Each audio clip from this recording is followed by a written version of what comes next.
Ano pare, kapal ng mga ito, hirap na hirap sa bahay, di marunong sorry ang puta, tagal-tagal na po hirap eh.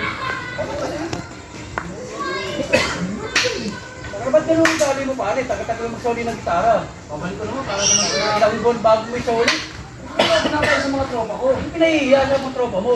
Alam, paano mo rin naman sa akin yan? Pag-usapan yun. Eh, paano yung sorry kita? Hindi, ito lang. Kapag yung buwang, magkano lang yung kakaya ng ito. Kung makapagsalita ka, alam mo yung pare ginagawa ano, pero mali. Dapat, ano sa akin, hindi pa sa puta sa bahay, kunin mo yung gitara. Gitara lang yan. Hindi ganun. Ba't tinatamaan ka? Napapaya ka?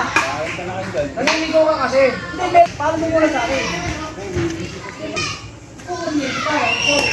Babalik ko naman sa'yo. Kung mapagsalita ka, daming tao dito. Kung mapagsalita ka, palamuri mo. Ganun ka nga magbalik ako.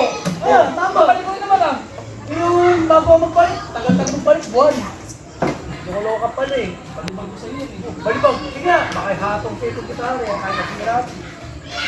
Parang mag-soli, tagal-tagal. Tama yung mapaya ka. Meron ka pala nun eh. Gitara lang, gaaway po. Alam marunong mag-soli. Tagal eh. Sige nga, sa'yo nangyari.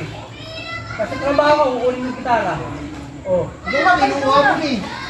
Tama, dahil ilang buwan na sa kanya ito eh. Parang siya nakabiyari eh.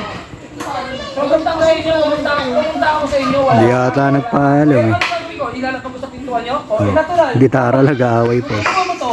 Sinabi mo sa nanay ko na, Nay, pahirit daw ng gitara. Sabi ni ano, hindi ah.